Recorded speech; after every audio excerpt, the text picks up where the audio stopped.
Right, so let's get started then. So, right, IP addresses, structs and data munging. Never heard of that before. We're going to learn what it is today, hopefully. Right, so here's the part of the game where we talk, we get code, talk code for a change. But first, let's discuss more non-code. Yay. Okay, so we're not going to be doing any coding straight away, but that's fine. We'll get to it, I'm sure. First, I want to talk about IP addresses, ports, and just a tad. So we have that sorted out. Then we'll talk about socket API stores. So I imagine this is the kind of like the system calls or the library that we're going to use inside C, which will manipulate IP addresses and other data. Let me zoom in a bit because that might be a bit better for you if you're watching. So in the good old days, we're going to look at IP addresses versions 4, version 6. So in the good old days, when Ben Kenobi was still called Obi-Wan Kenobi, there was a wonderful network routing system called IPv4. It had addresses made up of 4 bytes, aka 4 octets. It was commonly written in dots and numbers format like this. So of course, hopefully we're all familiar with our IP addresses. I'm sure a lot of you are, because you probably would have heard of an IP address in some sense if you've done any programming or computing before. But quite literally, this is where your device is on the network. So let's say your device has this IP address. It will be on this network, and this is your actual device, the 111 part. Okay, I haven't done much networking for a while, as I mentioned in the previous video. So again, I might get a few things wrong. If you realize, call me out on it, and it's fine, I'll learn. So you've probably seen it around. In fact, as of writing, virtually every site on the internet uses IPv4. Everyone, including Obi-Wan, was happy. Things were great until a naysayer by the name of Vint Cerf warned everyone that we were going to run out of IP4 with version 4 addresses. Besides warning everyone of the coming of IP version 4 apocalypse of doom and gloom, Vint Cerf is also well known for being the father of the internet, so I'm really in no position to second guess his judgment. Run out of addresses, how could this be? I mean, there are like billions of IP addresses in a 32-bit IP version 4 address. Do we really have billions of computers out there? Of course we do, and I mentioned that in the last episode with IoT devices, because embedded devices now are becoming more and more common, computers are becoming more common, and we are taking up more and more addresses every time. So also in the beginning, when there were only a few computers and everyone thought a billion was an impossibly large number, some big organizations were generously allocated millions of IP addresses for their own use, such as Xerox, MIT, Ford, and so on. In fact, if it weren't for several stopgap measures, we would have run out a long time ago. But now we're living in an era where we're talking about every human having an IP address, every computer, every calculator, every phone, every parking meter, and why not every puppy and dog as well. So IP version 6, so this is the new standard, I guess, which I don't know if it's really in use. I think I said this in the last episode. I don't think it's in use as much. I think I looked it up in the last episode, actually. It was only last night, I can't remember. But since Vint Cerf is probably immortal, even if his physical form should pass on, heaven forbid, he is already... it probably already existed in some form of hyper-intelligent ELIZA program out of the depths of the internet too. No one wants to have to hear him say again, I told you so, if we don't have enough addresses in the next version of IP. So what does this suggest to you? That we need a lot more addresses, that we need not just twice as many addresses, not a billion times more addresses, not a trillion times as many addresses, but 79 billion trillion times as many possible addresses. That'll show them. So effectively, IP version 4, we can only have a certain amount billion IP addresses, but now we are requiring more and more IP addresses, so we are transitioning over to IP version 6. Beej is true. I have every reason to disbelieve large numbers. While the difference between 32 bits and 128 bits might not sound like a lot, it's only 96 more bits, right? But remember, we're talking in powers, base 2 here, so we're talking powers. So 32 bits represents some 4 billion numbers, while 128 bits represents about 340 trillion numbers. So that's 2 to the power of 128. That's like a million IP version 4 internets for every single star in the universe. It's a lot. It's a lot. So the format then and how this is structured is a bit different. It's a bit strange. It's using hexadecimal. Hexadecimal, for those of you who don't know, we know in binary that there are only 2 numbers that are possible. That is 0 and 1. Of course, we use every day. We use base 10, so that's 0 to 9. And hexadecimal then is 0 to 15. So those are your 16 numbers, and we effectively go 0, 1, 2, 3 all the way up to 9, and then we go A, B, C, D, E, F. So that is hexadecimal. So A is technically 10, B is of course 11, and so on up until 15. So when you see a C or D or B here, okay, all that means is what would a D be? You got, is that 13? I think it's 13. B, C, D. I think that's 14 actually. No, 13, I believe. I could be wrong. I haven't, again, all of this is new. I know that, like, so for example, right, okay, if you ever see 0x and then something like this, or any sort of letters, you know that you're dealing with hexadecimal. So that's a little trick for you, for those of you who don't know, who haven't used it before. But yeah, it's just a way of like a numbering system, effectively. Okay, so that's not all. Lots of times you'll have an IP address with lots of zeros in it, and you can compress them between 2 colons. I remember that as well from my networking days when I was a student. So you can leave off leading zeros for each byte pair. For instance, each of these pairs of addresses are equivalent. So let's just say you have this address here in IPv6. You can see that we have an additional colon here, which is just representing the additional zeros that we got, because this looks much more long-winded than this. It looks much cleaner and easy to understand, and the same goes for that then as well. Okay, although this, I recall, yep, okay, so the address ::1 is the loopback address. So it always means this machine I'm running on now in IPv4, the loopback address is 127.0.0.1. Currently with my students, we're doing, for operating systems, they are expected to set up a DNS gateway, and they set that up as 127.0.0.1. Yeah, that's the loopback address, okay? We can go into that, I guess, another time, or if anyone knows in the comments a lot about the loopback address, the purpose of it. I think it just bypasses like all the network protocol. Just, again, this machine I'm running on now. Again, I'll find that out now actually before we continue. I've got another tab open here. So loopback address purpose. So have a little look. Okay. So loopback address lets a device send network traffic to itself. So we most commonly see it as : 1 in IPv6 or 127.0.0.1 in IPv4. So the purpose is to test the local network stack without using any physical network hardware. Let software on the same machine communicate through networking interfaces, provide a standard this computer network address. Okay, makes sense. So we're talking serious fun. Did I skip a bit? I don't think I did. Yeah, I did. Finally, this is quite cool as well. So there's compatibility in IPv6 to effectively use an IP. So if you want, for example, to represent IPv4 address, this as an IPv6 address, you can quite literally use the following notations. So you can use : quadruple F, colon, and then you can just type in the IPv4 address. So that's quite interesting. That's quite cool. So we're talking serious fun. By the way, this guide is so well written. Like, we got to appreciate that. It is quite fun to read. So big ups to Beej, I suppose. Right, in fact, then, it's such serious fun that the creators of IPv6 have quite cavalierly lopped off trillions and trillions of addresses for reserved use. But we have so many, frankly, who's even counting anymore? There are plenty left over for every man, woman, child, puppy, parker meter on every planet in the galaxy. And believe me, every planet in the galaxy has parker meters. You know it's true. Great.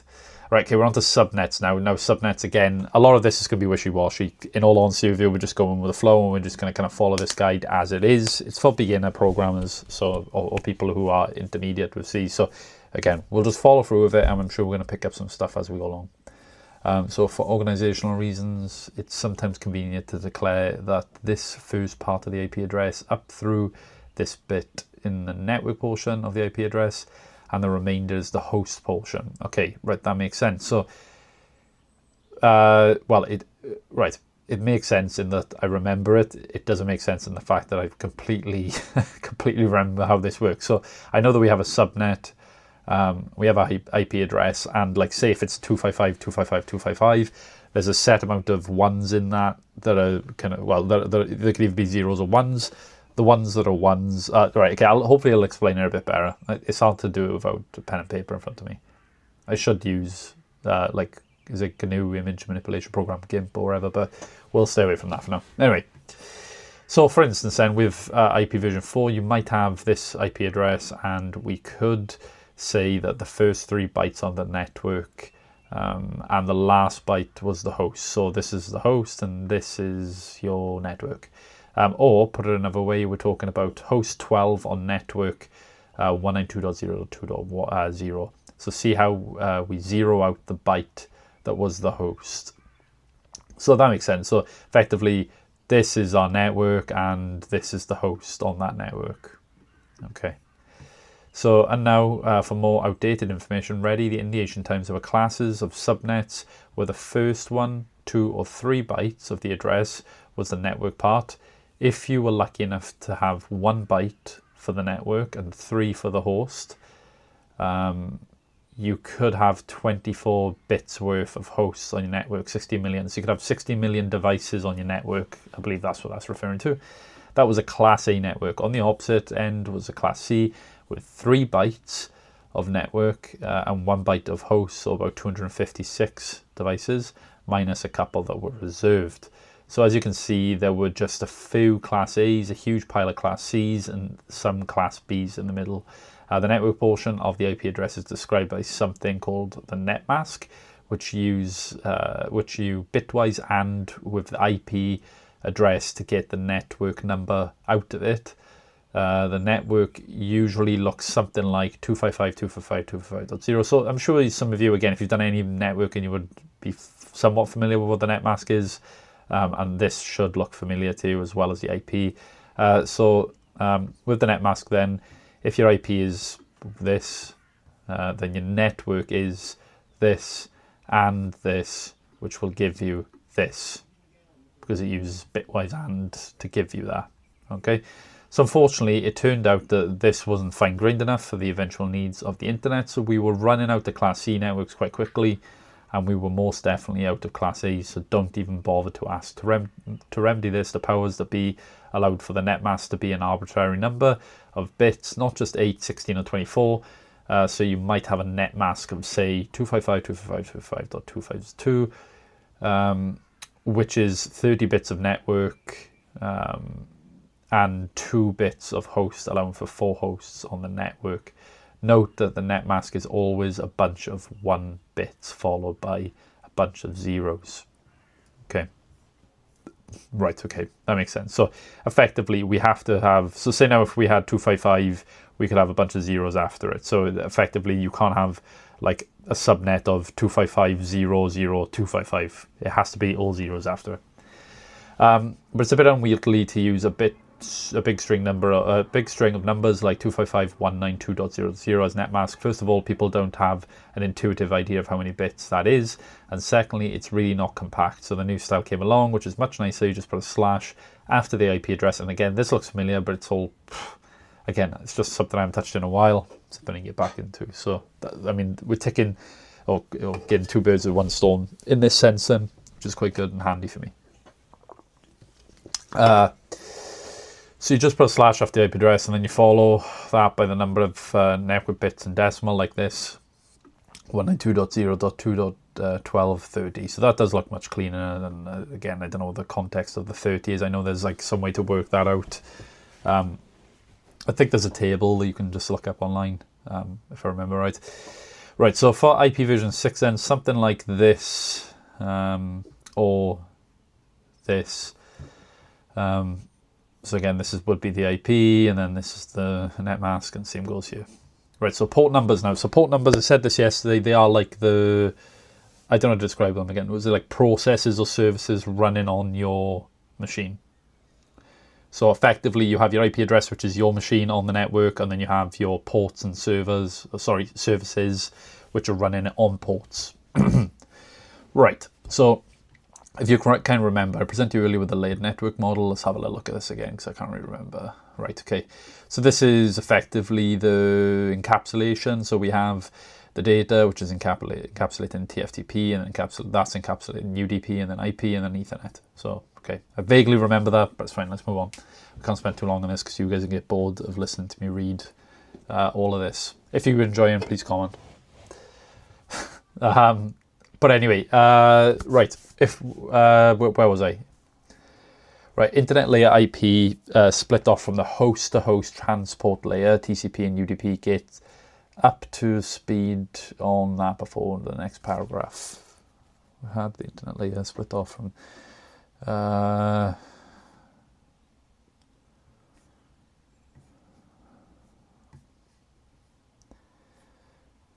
Right, okay, we're just gonna breeze through that. Okay, right, turns out that besides an IP address used by the IP layer, right, okay, so be here.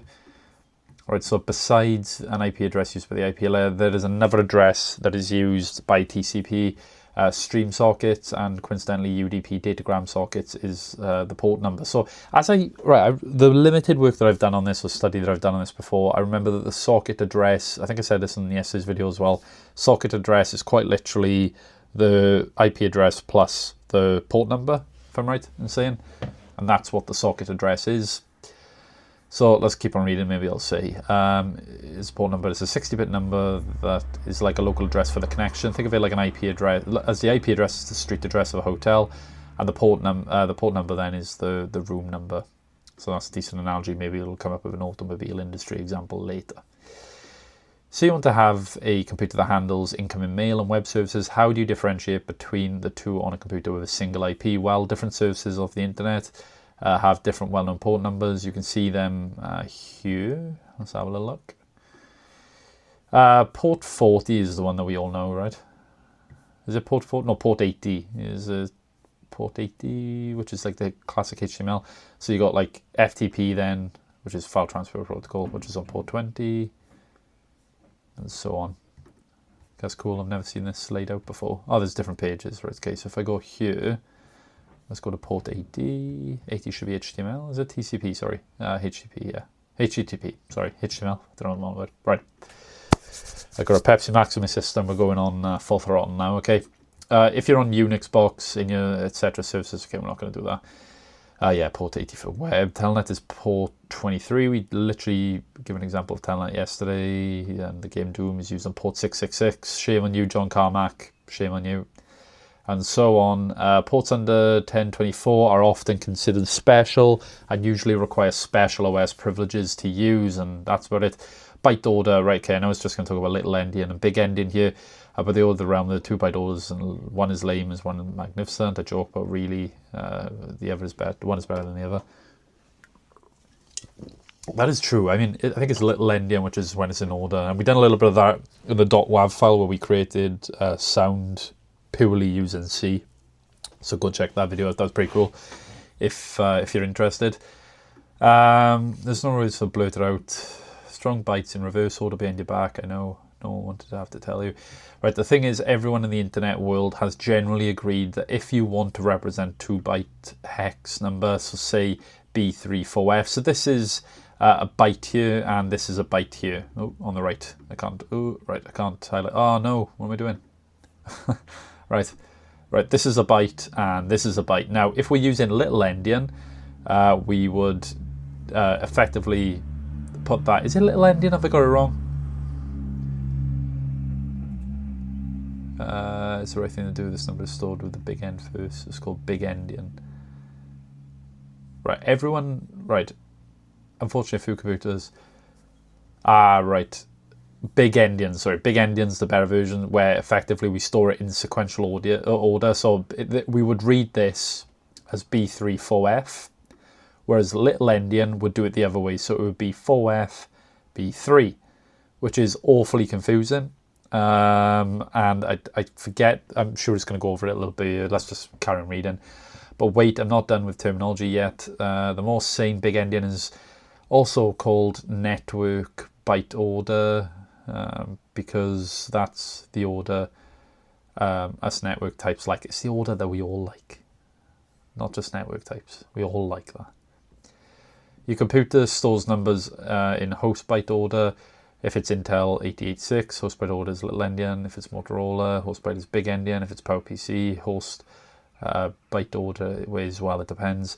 A lot of times when you're building packets or filling out data structures, you'll need to make sure your 2 and 4 byte numbers are in network byte order. But how can you do this if you don't know the native host byte? Well, good news, you just get to assume the host byte order isn't right, and you always run the value through a function to set it to network byte order. Right, okay, that makes sense. So we don't know if it is in what our network byte order is, so what we can do is we can put it into a particular into that format by using what I'm assuming is these functions down here. That's quite cool. So alrighty, there are 2 types of numbers that you can convert: short, so that's 2 bytes, and long, which are 4 bytes. These functions work for the unsigned variations as well. So say you want to convert a short from a host byte order to network byte order. Start with H for host, follow it with 2, then N for network, and then S for short. So S could be L. This could be H as well. Yeah. Okay. So it's just htons, htonal, ntos, ntols. So that's going to be confusing. I'm going to have to come back to this on a number of occasions. It's almost too easy. You can use every combination, N, H, S, and L, sorry. Looks like an I. If you want, not counting the really stupid ones, for example, that is not stall, short to long host function. Not at this party anyway, but there are, and then all of these. Right, so that seems pretty straightforward. That makes sense. Okay, so that's good. So quite literally, we're just converting things into a format that our computer is going into network byte order. I got to get the technical terms right now. There's so much for networking that you got to remember, but network byte order is what we want to convert our value into, and we have functions that allow us to do that. If it's a short or long byte, so short is 2 bytes, long is 4 bytes. And we can convert it either from network to host or host to network. That makes sense. Right. Right. There are no standard 64-bit socket APIs. So okay, that's fine. We'll ignore that for now. Right, structs. So we're actually going to get onto the programming. Hallelujah. Right, okay, I'm going to do this then really quickly.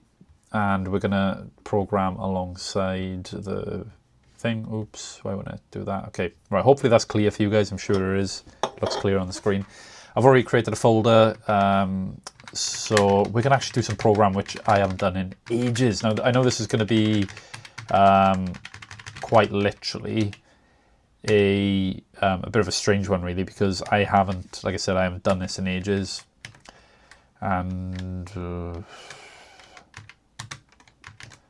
wow, I literally don't even know. There we are. All right, include. In fact, we don't even need to do that yet. Right, let's just focus on reading first.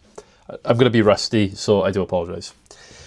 Well, we're finally here. It's time to talk about programming. In this section, I'll cover various data types used by socket interfaces, or sockets interface, since some of them are real bad to figure out. First, the easy one, a socket descriptor. A socket descriptor is the following type: int, just a regular int. Things get weird from here, so just read through and bear with me. My first struct, see if I can zoom in a little bit more on that.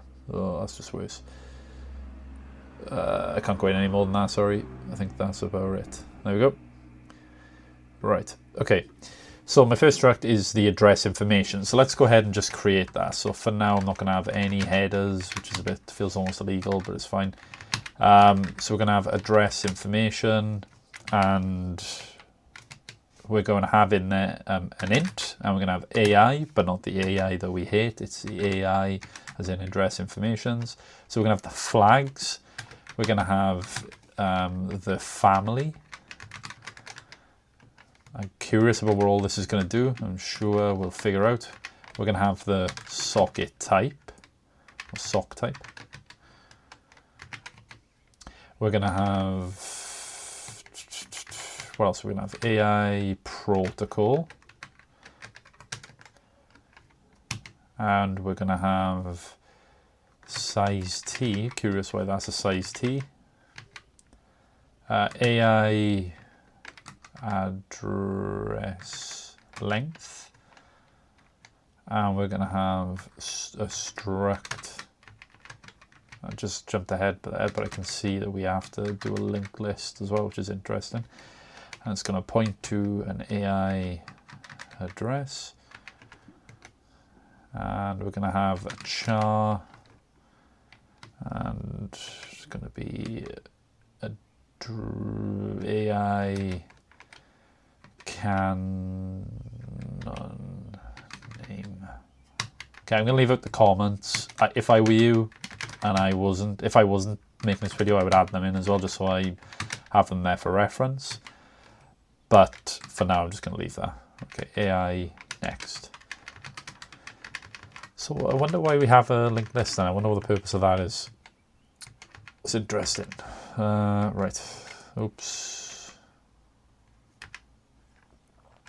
Yeah, so we're going to have to add in, I forget what is it, isn't it? std int, something like that. Oops. So include, Pete's sake, std int. There we are. And if I click, why have I got an error there? Okay, that's fine. I'm going to leave that for now. It's a size t. Don't know, I got an error. I thought I just had to include stint. I thought that would have done it.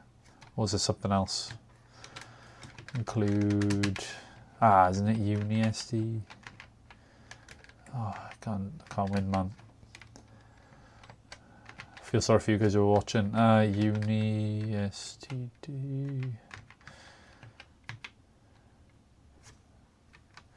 Yeah, that's it. Right, okay, I knew it was one of them. Right, okay, so let's have a little look at this then. So this structure is a more recent invention and is used to prep the socket address structures for subsequent use. It also used in host name lookups and service name lookups. That'll make more sense when we get to the actual usage, but for now, that's just the one thing that you'll call when making a connection. You'll load this struct up in a bit and then call getAddressInfo. It'll return a pointer to a new linked list of these structures filled out with all the goodies you need. You can force it to IPv4. Right, so this is going to load up. Right, you'll load up this struct in a bit. Wait, sorry, you'll load the struct up a bit. Sorry, I apologize. I can't read. And then call getAddressInfo. It'll return a pointer to a new linked list of these structures filled out with all the goodies you need. You can force it to use IPv4 or version 6 in the AI family field, or leave it as unspecified, is it? Or use whatever. This is cool because your code can be IP version agnostic. So note that this is a linked list. AI next points to the next element.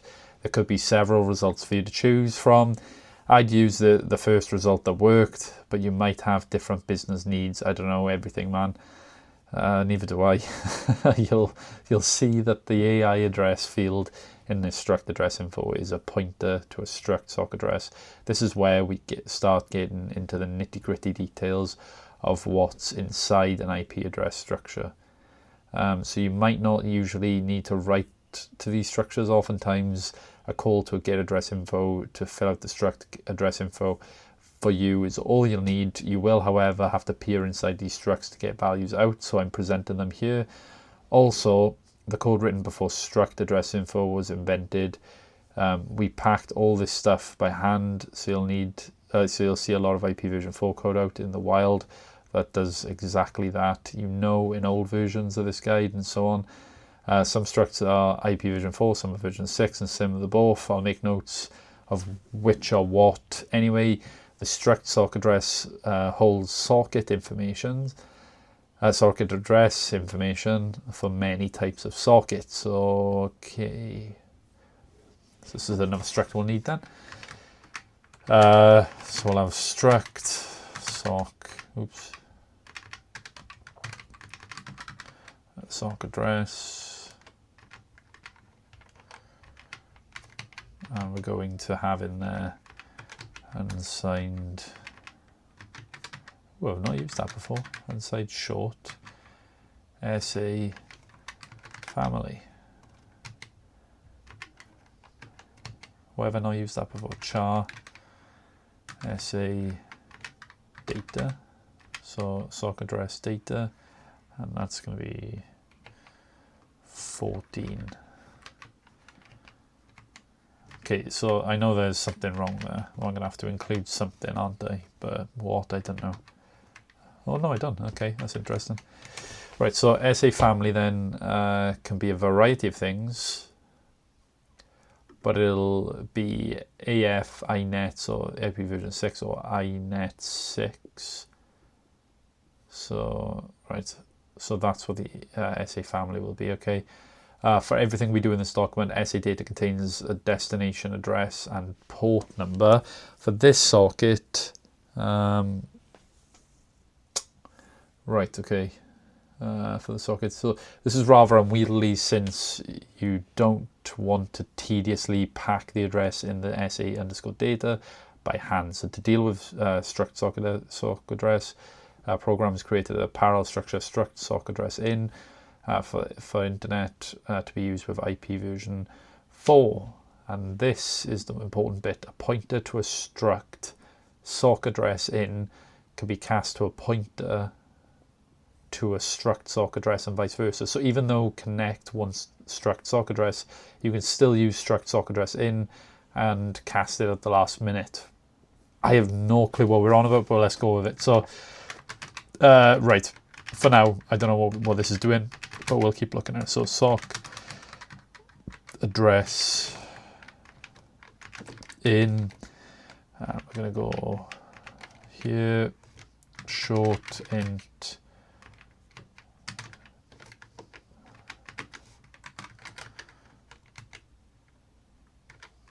we got unsigned short int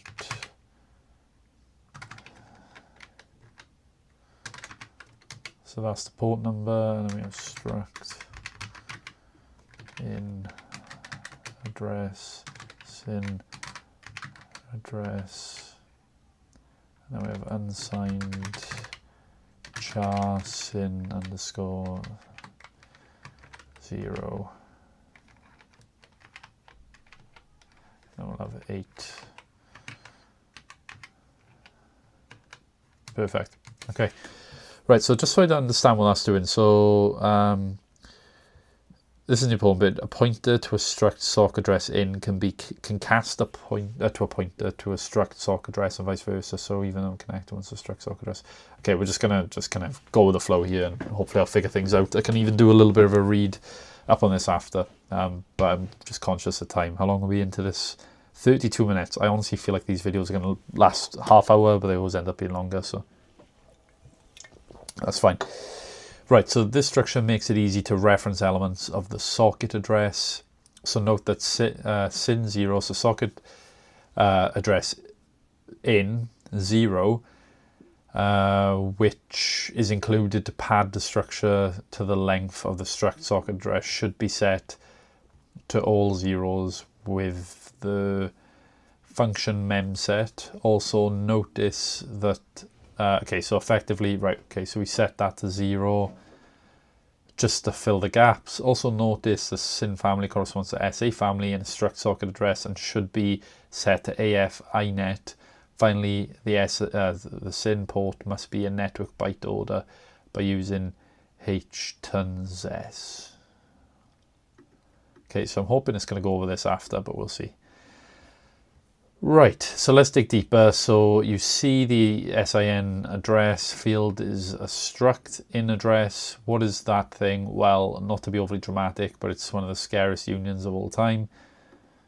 Okay, so I don't know if I add this in. So this is for IP version 4. Now, do I add both in and then do that after? I'm not sure. I should just add in.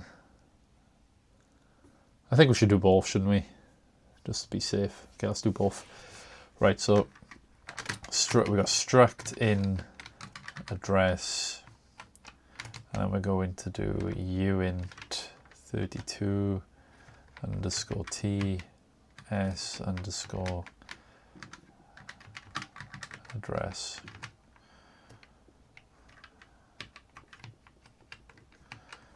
Okay, and then we'll do the same for So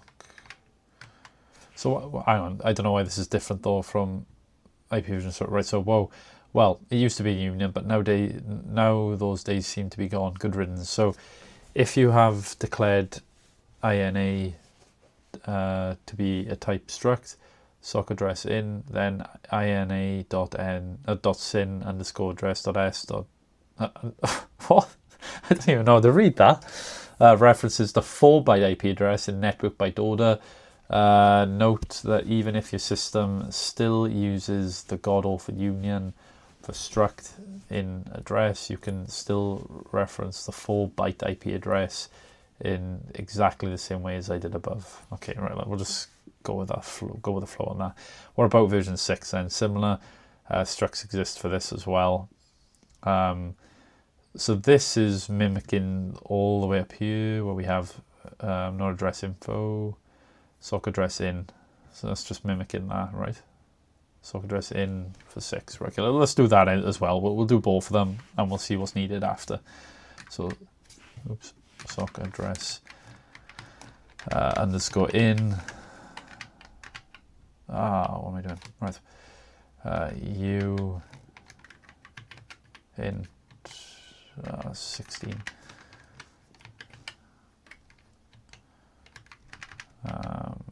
Sin 6 underscore family. We have uint underscore port uint 32 sin 6 flow info, and then we have struct in 6 address. Oh, sorry, what am I doing? Oh yeah, no, that's right. Address sin 6.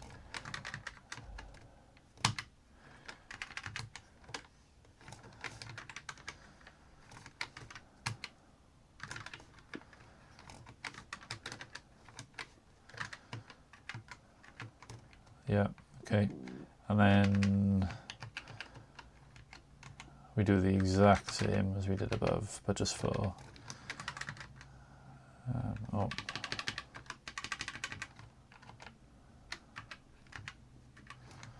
okay, and then we'll do unsigned char.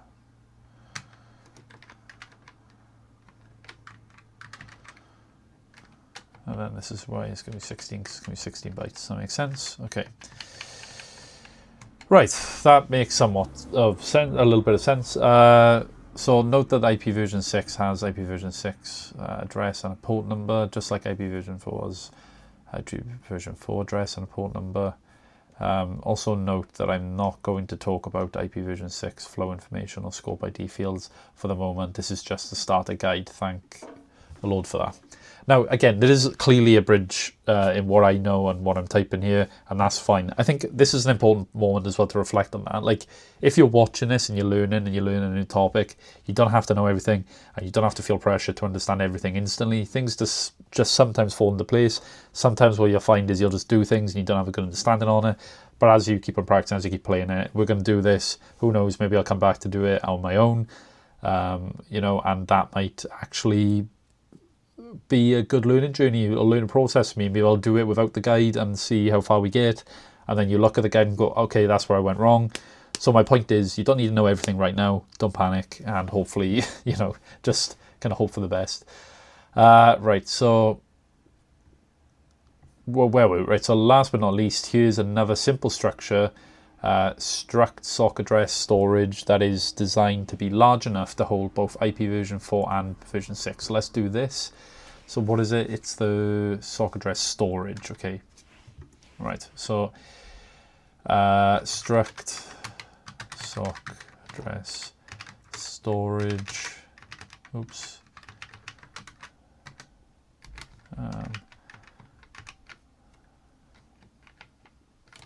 okay, SA underscore family underscore T SS underscore family.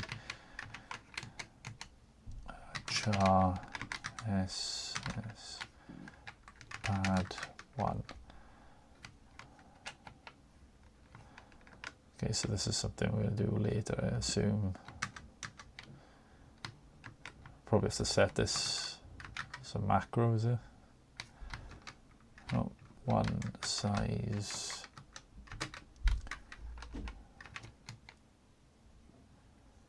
Then we have int 64t ss, oh, not ss, align, and then we have char ss pad 2, and then we have underscore ss underscore pad 2 size. Okay, cool. Awesome. Okay, so that's done.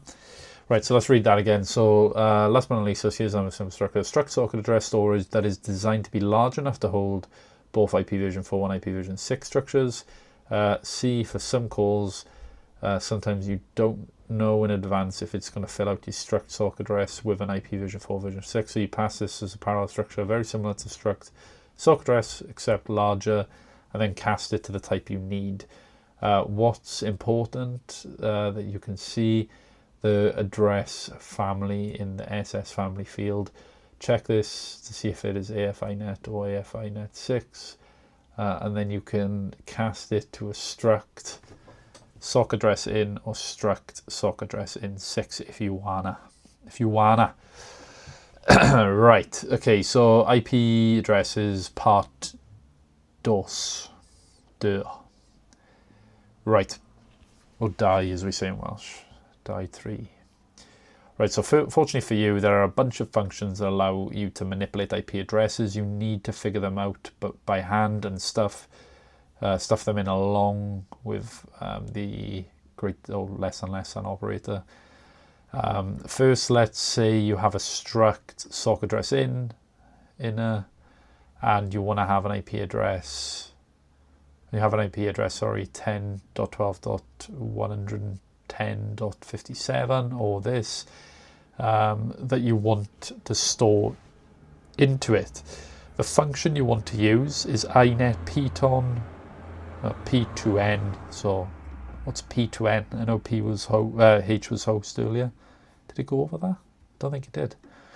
Which converts, or maybe it's going to go over it now. Converts numbers and dots notation into a struct.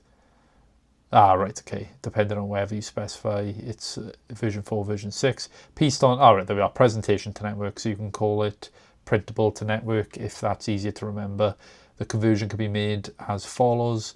So let's do this. So struct,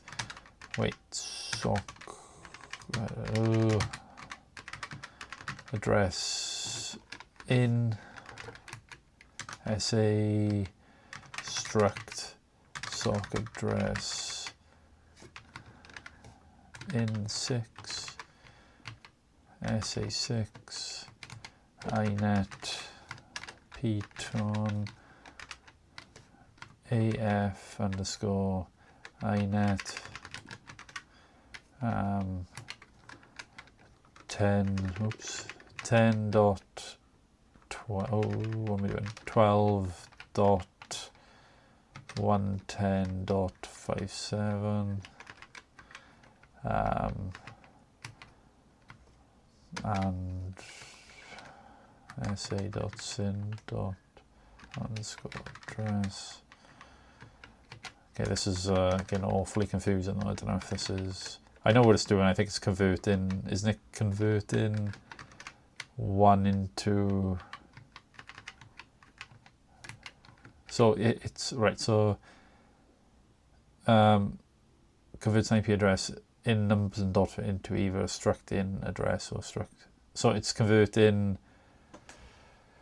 so it converts an IP address in numbers and dots notation into either a struct in address or a struct in 6 address. But the numbers and dots notation is different to IP version 6, which is why it's confusing me, because we're doing it for both there.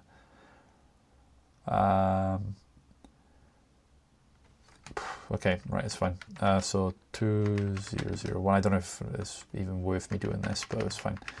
2001 DB B8 63 B3 1 3 4 9 0, and then we'll do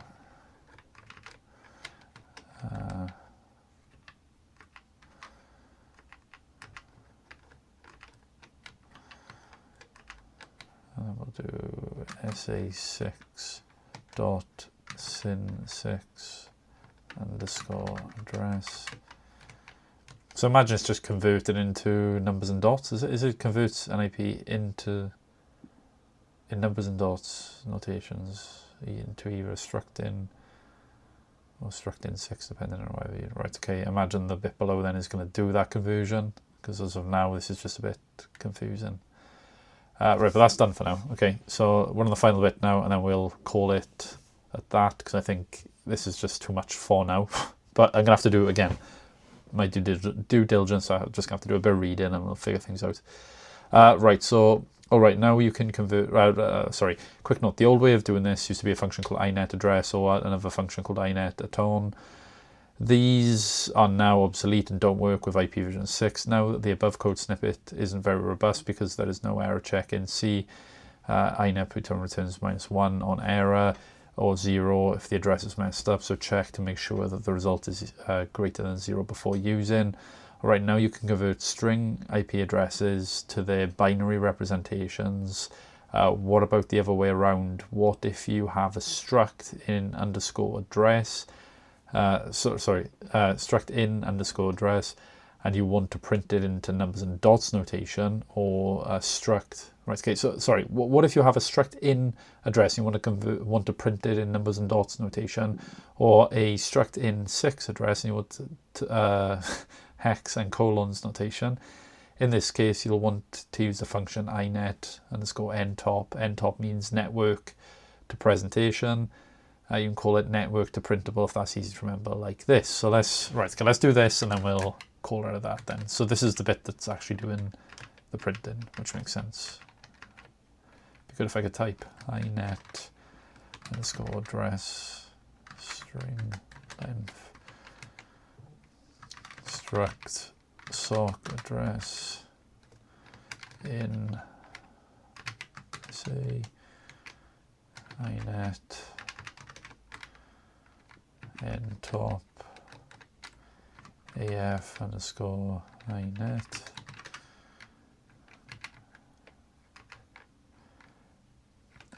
and sa dot sin underscore address IP4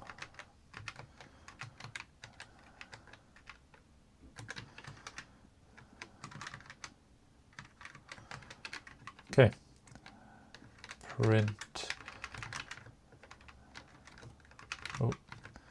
printf the IP version 4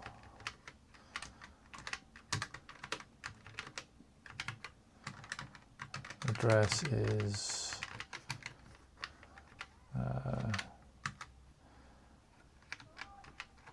oh, okay, right. Where is backspace? This is going to be n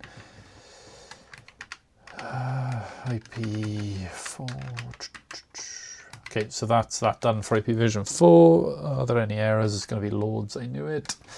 It's because we haven't used the socket library, I think, but it's fine. We'll ignore that for now. Right, we'll sort that out in the next episode. IP6. inet. I mean, it's just going to be a copy of what's above, isn't it? Is it not?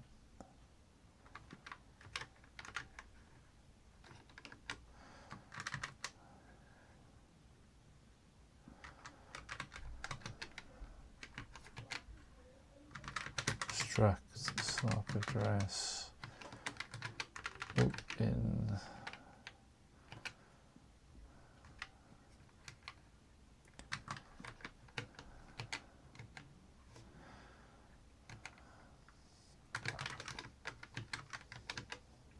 Network to presentation, inet 6.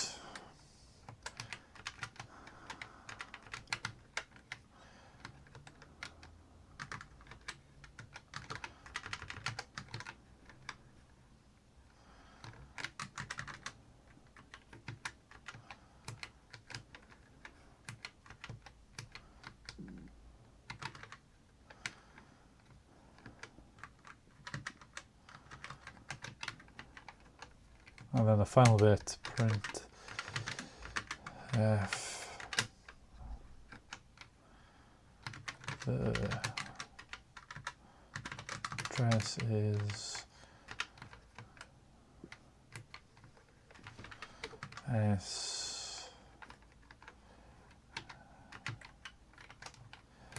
IP6. Perfect. Right. Okay. I think it's. Forget which one it is. Let me have a little look really quickly. I'll do a quick search. What is the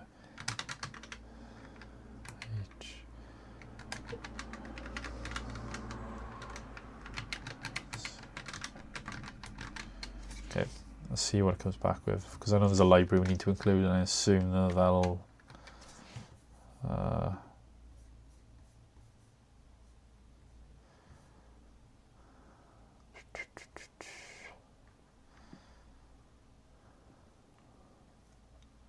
yeah, sys. I knew it was something. I think it did talk about it earlier, actually, and I just kind of blanked it. So if we do include sys/socket.h, and then I click escape. Too many errors emitted. Stop it now. That's great. Right, and let's try include stdio.h. There we are. Okay. Okay, so struct, so redefinition of sock address. Okay, so clearly I just, okay, yeah, so I've done a lot of rewriting here.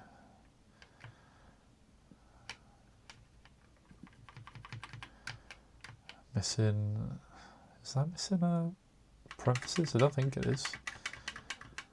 Looks about right to me. Thing is, there's going to be a lot of like easily identifiable mistakes here. It's just conflicting types for printf. Should be right. That's what it's telling me to type in.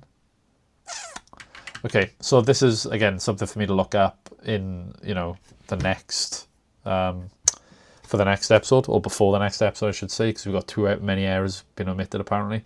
But let me figure that out. I'll do the legwork for that, and I'll come back to you with all of the corrections, all of the changes that we've done. But for now, please like, drop a comment, subscribe. We've gone well over on what I wanted to do for this video, so I do apologize. Thank you for listening to me ramble. Again, if you're enjoying the series, I know it's just me talking to the screen and kind of following along with a guide. But I mean, if you're doing it along with me, who knows, maybe you're learning something. If you are, fantastic. Drop a like, comment, subscribe. I look forward to seeing you guys in the next video. And as always, I hope you enjoy, and I'll see you soon.